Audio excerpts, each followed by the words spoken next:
Good morning, everyone, and welcome to the Canopy Cafe on Thursday, July 2nd, 2020.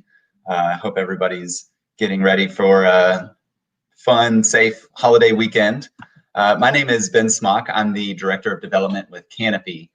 Canopy is the nonprofit organization that's growing Kentucky companies to positively impact people, our planet, and our future.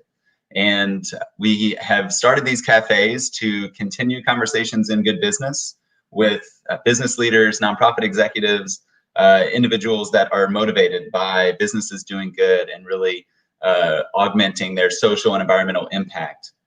And recently we have transitioned the Canopy Cafes to listen and respond to our community, specifically as it pertains to supporting racial justice and Black communities. And today we have a very special guest with us. Shawn Summerville is going to be joining us today. He is the Buildings and System Engineering Supervisor for UPS, and he is also a multifaceted volunteer with Louisville Central Community Centers. He's an AmeriCorps Vista capacity builder, volunteer engagement, and impact specialist. And so Shawn is going to be our guest today and talking a little bit about his work with LCCC, the importance of external impact. And before we bring Shawn on the show, I want to introduce Canopy's own Alex Page. Alex is our Canopy Certified Program Specialist, and she's going to update us on some headlines in the good business world. Welcome, Alex. Hi, thanks. How are you doing today? I'm good. Just happy to still be working, like the more that I read these good business headlines, it just makes me so sad to see all the people that are unemployed and that are suffering from the pandemic. So trying to be really thankful, Yeah, me too. It's a great thing to be working for Canopy right now. I'm glad to still be employed. So I'm right there with you. So Definitely. What's going on in the good business world today? Okay, so I have two different headlines. One is a little bit more environmentally focused, which is cool because we don't have a lot of stuff that comes out environmentally. And then also one that has to do with just supporting a good company culture. So the first one is, the House of Representatives Committee on the Climate Crisis on Tuesday unveiled that they have a bold plan to address climate change. The CEO of the Natural Resources Defenses Council, Gina McCarthy, said that they have bold solutions to treat for the greatest environmental threat of our time.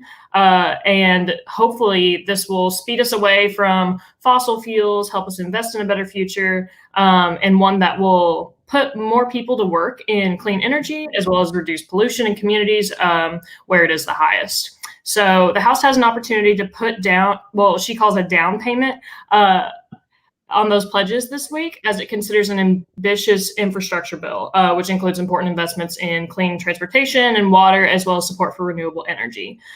So this measure would make a much needed investment in mass transit, pedestrian-friendly development, and electric vehicle charging stages. So while at the same time spurring clean energy deployment and addressing our aging water infrastructure. So hopefully this bill will be able to be pushed through. And if so, we might be on the way to a real overhaul when it comes to environmentally protective infrastructures throughout the US, which is just yet another boost for businesses willing to do good environmentally and make strides in this place.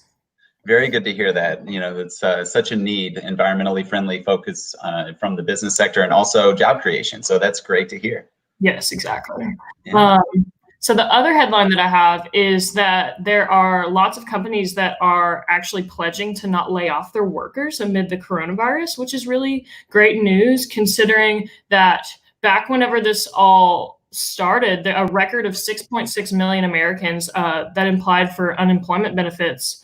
Some companies were able to pledge to hold off on job cuts, and now they're offering workers a financial cushion instead.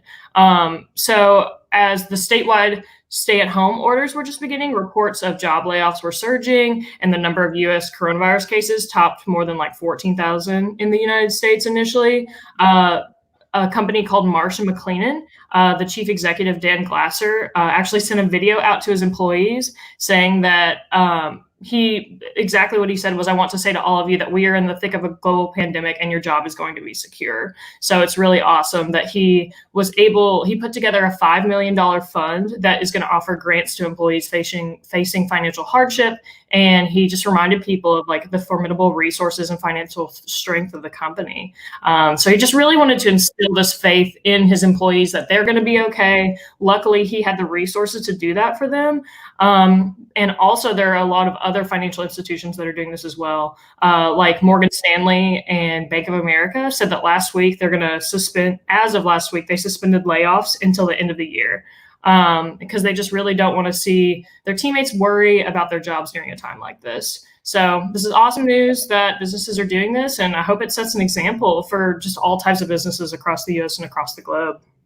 Absolutely. For so many organizations, people are the most important asset. So doing whatever you can to keep them employed during a global pandemic is super important. So amazing. Those are great news stories to share. Yeah, definitely. Well, thanks, Ben. All right. Thank you, Alex, for updating us on good business in the news today, and we'll catch you next time. Sounds good. See you. Okay. See you. All right. And now I am very proud to introduce Shawn Summerville. And as I mentioned earlier, Shawn is with UPS as a building and system engineering supervisor and a multifaceted volunteer with Louisville Central Community Center.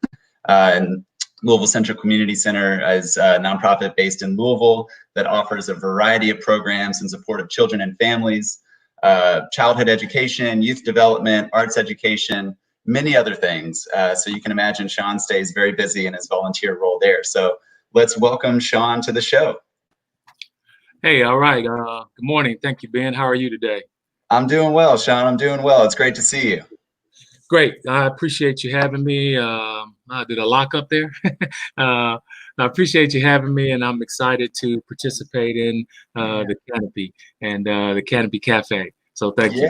Yeah. We're so glad to have you. And, you know, you're one of the folks that I think about when we started the Canopy Cafe. You know, we would see you in the office, and I know, you know, you're connected with our founder and CEO, Scott Collins, and on multiple occasions, you know, you would be in the office and just come over and sit with us at the Canopy conference table, and we would just, you know, rip about, you know, good business practices and what you had going on with LCCC and, you know, your focus on entrepreneurship. And so it's great to be connected in this way while staying safe amid a global pandemic. So yeah.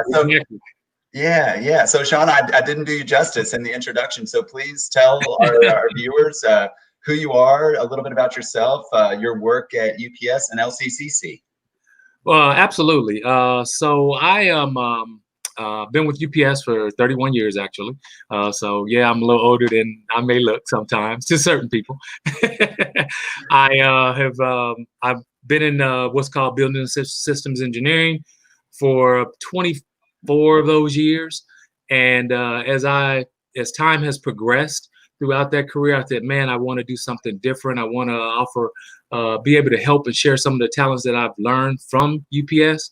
It has been a great career, and I've enjoyed my time there and continue to enjoy my time there. But I just felt it was a time to branch out.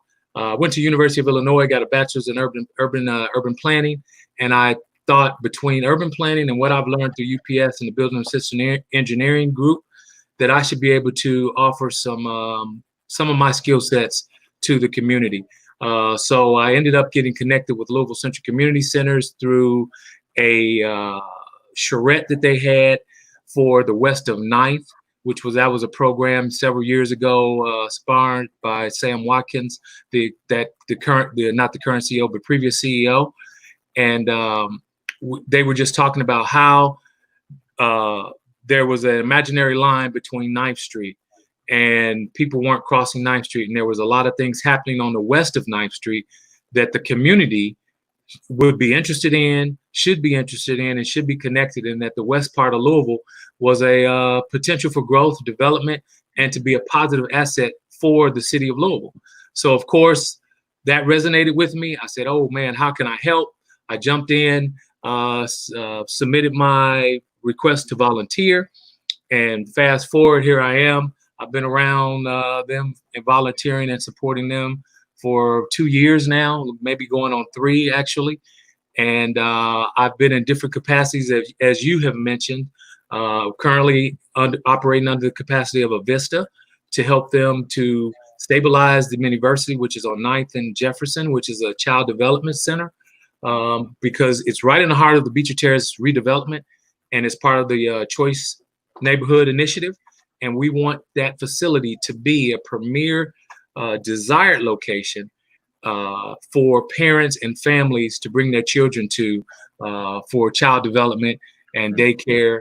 And since it's in that center of that new development, we know we can be a great asset to the community, considering there's a very limited assets like that in the west of Louisville. So that's one of the roles I'm participating in. And as you mentioned, economic growth and development with Louisville Central Community Center, where it's an actual 102,000 square foot facility.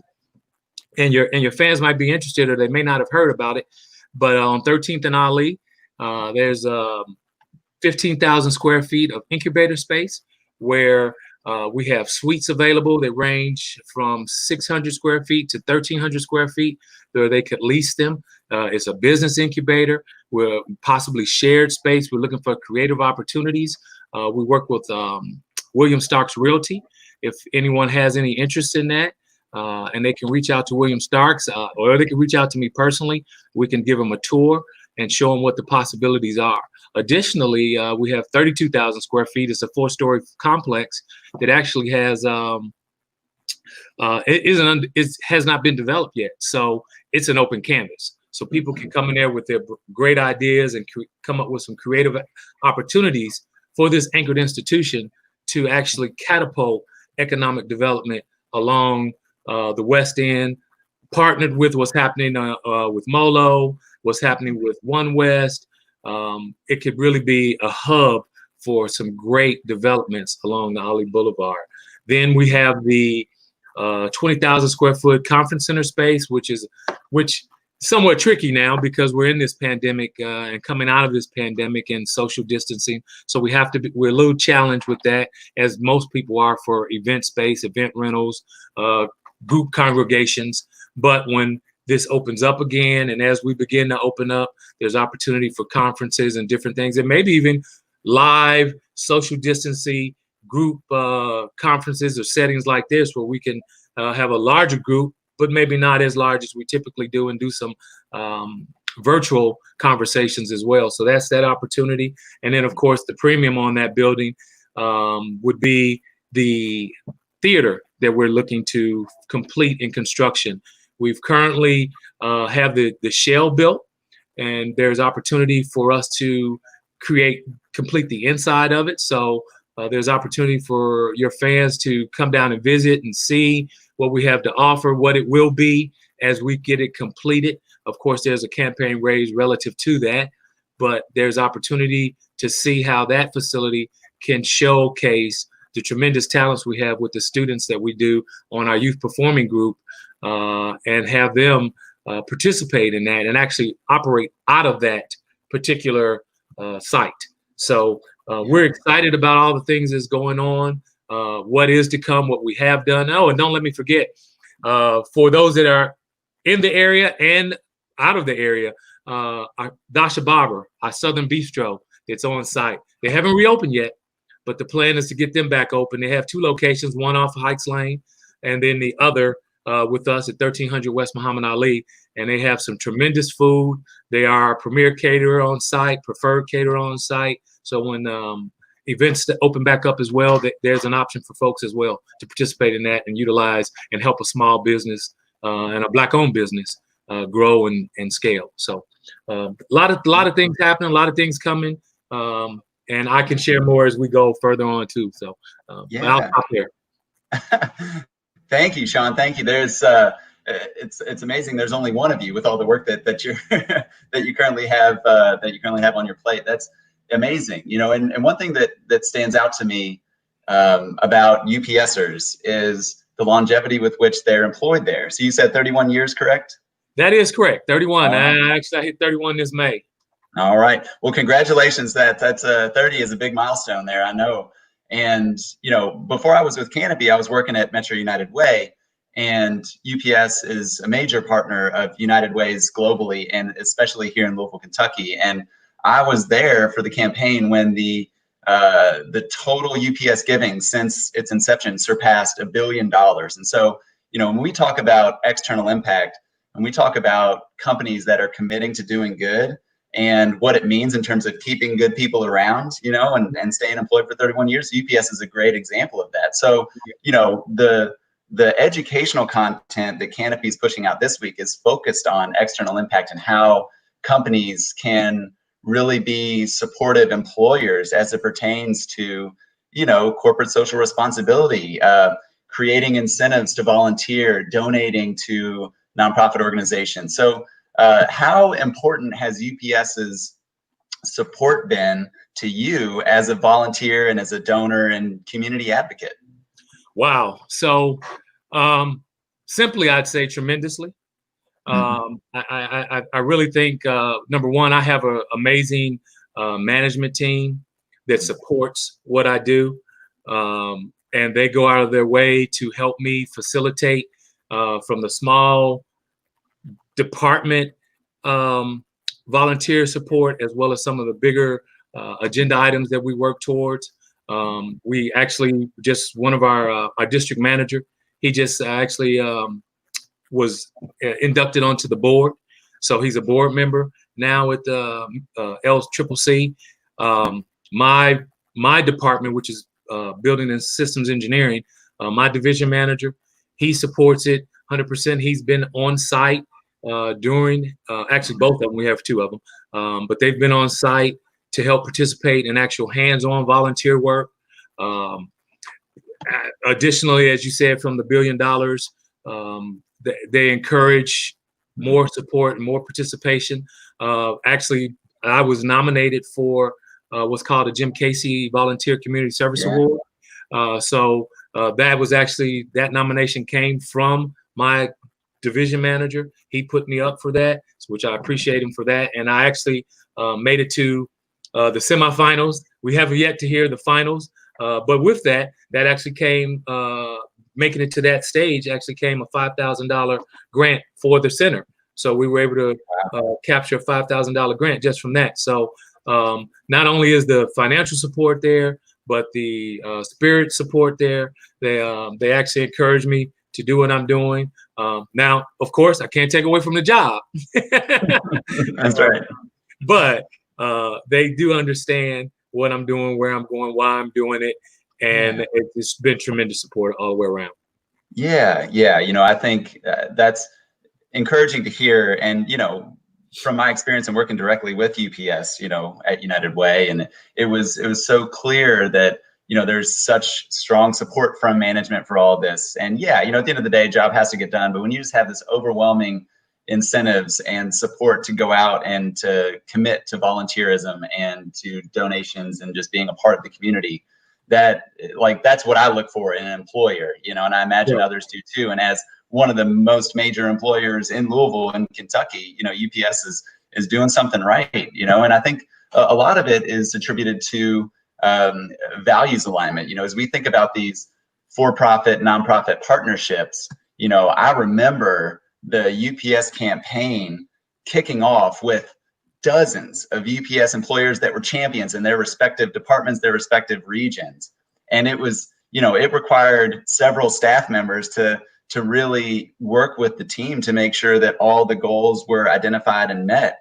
And such strong values alignment, in regards to what you're talking about, early education and parental involvement, which are core competencies of United Way, core focus areas of UPS's philanthropic footprint. And so, it's and what you're doing at LCCC. So, it lines up really well. So tell me, like your interest in, youth development, economic development with LCCC. Talk about, how important it is to have that alignment with UPS and the philanthropic footprint that y'all are making. Well, first, let me say it's very, number one, it's very important, but sometimes all of us in life, we think we have a direction in which we want to go, and then life doesn't take us down that path, and we think that it was a mistake or something was wrong or it didn't happen the way we anticipated or wanted it to work, not knowing that the plan, the greater plan for what we were doing was setting us up to do something else. So I say that because the things that I've learned throughout the years and working in the department that I work in has allowed me and afforded me the opportunity to have these skill sets that I can transition over to this environment. And particularly in the case that they don't, oftentimes nonprofits, and I'm learning this because I'm new to the nonprofit world, of course, they don't have all the supports and some of the things that most organizations and for-profit organizations take for granted. You know, it was a real culture shock for me because I work in a department that spends money to get things done. It was a culture shock for me when I'm trying to help them improve the facility, make needed repairs and so forth. And they're saying, well, we don't have that in the budget. We have to figure that out. So that volunteer piece becomes majorly important, because where a lot of corporations or agencies are to say, well, we just got to give them money. Sometimes, man, money's great. They need money. Don't get me wrong. We need money. They need money. But sometimes it also is equally as important to bring in volunteers to help mitigate some of those expenses that they may not necessarily need to spend some of that money on that they receive. So great example, and I won't go too long into it, but I was a part of my capacities is volunteer engagement and community engagement. So I was able to work with United Way, through United Way, to work with GE and be a part of their annual volunteer programming out. And they chose the West End. Miniversity was one of the project sites, and they dispatched 95 employees over there. And with all the work that they did, it actually elevated that facility to bring them up to a different star rating.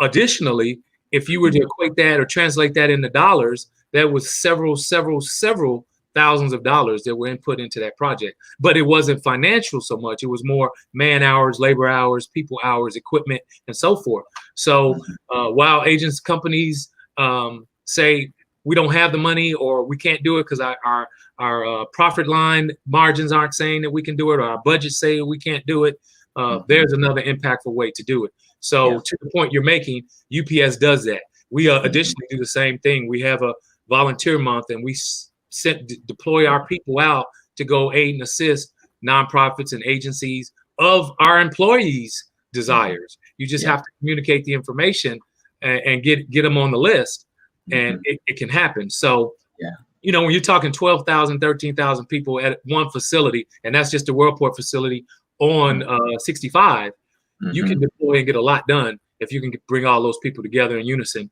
and work in a specific area and targeted focus. Yeah, absolutely. And shout out to GE Appliances, because I was also part of some of those projects that they've been working on the last few years. We're talking, you know, I think upwards of 900 volunteers working on several different projects, and it's been in West Louisville lately. And, you know, to your point, increasing the star rating at Miniversity, I mean, that's incredibly important. That star rating translates to their efficacy as it pertains to delivering developmental milestones for kids 0 to 6, right? I mean, that's so important. So that, like, upgrading that facility gets them to that level that now opens them up for additional funding, teacher opportunities. And so, you know, so shout out to UPS and GEA for doing things like that. And that's what's so possible with larger organizations like that. Values aligned, you know, incentive driven opportunities for their teams to get out there and volunteer. So Shawn, you know, I'm curious, do you have any advice for other employers in town, small or large, that might be considering, you know, a more robust corporate social responsibility, a more robust way of telling their teams to donate or volunteer? What would you say to them? Well, number one, I would like to preface this to say I don't have the answers. You know, this is just my opinion. And there's never one single answer. That's the other piece of that. We all think, okay, it's got to be one monolithic single answer, and that's going to solve the problem. No, that's not the case. But to respond to that question, I would say, obviously, and we can't get around that. Commerce is important. So yes, if you can find a way to find a nonprofit and put that into your budget and say, we're going to donate X, Y, Z to this nonprofit, by also do so. But additionally, you can add to that and enhance that by saying, basically based off the demonstration I just gave with GEA and UPS, is find a way to deploy those people. And it doesn't always have to be labor. Sometimes people, well, we don't have people that like to go work in the yards and they can't pick this up or they can't move X amount of pounds. Sometimes you need that intellectual labor and that intellectual capacity. One of the things in our development piece that we were, as we continue to forge on and try to do the Ali Boulevard or some version of the Ali Boulevard, a lot of times we hear this pushback from different groups. You don't have the capacity, or what level of capacity can you get that done? So what does that mean? What does capacity mean? So you have to ask them, is it intellectually? Is it physically? Do we not have enough administrative folks? So when you start thinking about it and breaking it up in those sectors and those ways, there's another avenue in which those corporations can get involved to say, well, we know people that can write a contract if a contract needed to be written. Here, we'll allow this person to come over a couple hours a week to help you formulate a contract, or do some research, marketing data research to show what the market is saying we need. Because a lot of times, again, to go to a professional company, that could cost you tens of thousands of dollars to be done. But there are talented people out there that have that skill set that could do that on a volunteer basis at their leisure and not necessarily have to come to the facility. They could actually do that from their home, particularly now the environment that we're in. So they could operate in that capacity. So I would ask executives, leaders, CEOs of corporations to also think of it in those terms, to be active on the boards and see what's happening. You know, I mentioned that we're building this theater, and also look at it from a standpoint of and I'm thinking more of construction-oriented companies at this point in this part of the conversation, but as opposed to when they build out or when they do certain builds on their site, think about what kind of surplus you had and maybe your ordering processes, because that does happen on occasion. And as opposed to throwing it away, which we know sometimes happens, maybe look at a nonprofit and say, hey, we had X amount of light fixtures that we don't need, or that we pulled out to put in new, but are still of good quality and still work. We know you're building this facility. Can this work? Donate that type of resources to agencies and buildings, building material. There's people, nonprofits are always building. So again, I could go on and on and on, but I know we're limited on time. So I'll leave it at that. And I'll just say it really comes down to, in my mind, intentionality, systems, hearts, and minds. If you're purposeful and you have an intent and your heart is to really make a change, you can figure a way out. And, like they say, necessity is the mother of invention. So that's it. I'll leave it there. Intentionality, systems, hearts, and minds. Well said. I like it. So Shawn, you have a lot of work going on with Louisville Central Community Center, and we want to direct people to support you, the theater, other projects that are going on. So where can people go to find out more, to get involved? The best place is lcccnews.org, which shows up on the screen there. That's the best place where you can find out about adult programs, youth services, financial literacy programs, our performing arts, what's happening from a business standpoint and the mission of the organization, what's happening with Miniversity. So all of that information can be captured there. We still are working on some small form of alitheboulevard.org, which is economic and commerce development along Ali Boulevard. We really want to obviously, the plan was from 5th to 22nd, focus around the Beecher Terrace area. But now at this point, we've narrowed it down and we're really focusing on what we really can control, and that's 1300 West Muhammad Ali. So you can go there and find out all the opportunities of leasing space, renting space, eating, supporting small businesses, and so forth. Very good. Very good. Well, Shawn, thank you so much for being a friend to Canopy, for all the work that you do in our community and specifically with LCCC, and for joining the Canopy Cafe today. Really appreciate you. I appreciate it. I appreciate the time. As you told me earlier, 30 minutes goes really quickly. So I tried to do as much as I could.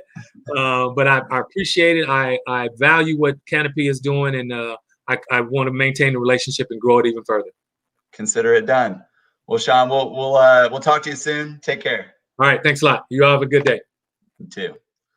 All right, everyone. That was Shawn Summerville. Lots of important information in regards to external impact and how companies can support their employees and how they can take action in numerous ways to support community organizations and their employees who are interested in getting involved based on their personal interests. So Canopy is right now nearing the end of our 27 campaign and fund, and there are still opportunities to get involved. So if you are interested in joining the fight in support of racial justice, please visit canopyky.org. We're looking for businesses to participate, to take concrete action steps in support of racial justice in the workplace. We have 25 already, and we are looking for more. So if you are a business owner, or if you work for a business that you think would be interested, go to canopyky.org and reach out to us directly. We are also selling t-shirts. So you can check out our information on social media and via the website. We have 2 versions made by Print My Threads in Ashland, Kentucky, and the designs were made by local artists, and the t-shirts say "Good business is anti-racist." And so this is a great shirt to order for yourself, to order for your teams, and they are available now. So please consider ordering them and supporting our work and our friends at Print My Threads in Ashland. So that about wraps up the Canopy Cafe for today. I thank you all for joining and for listening to Canopy as we build a supportive ecosystem in Kentucky for good business. So I hope everybody has a safe and happy holiday weekend. Catch you all next time. Take care.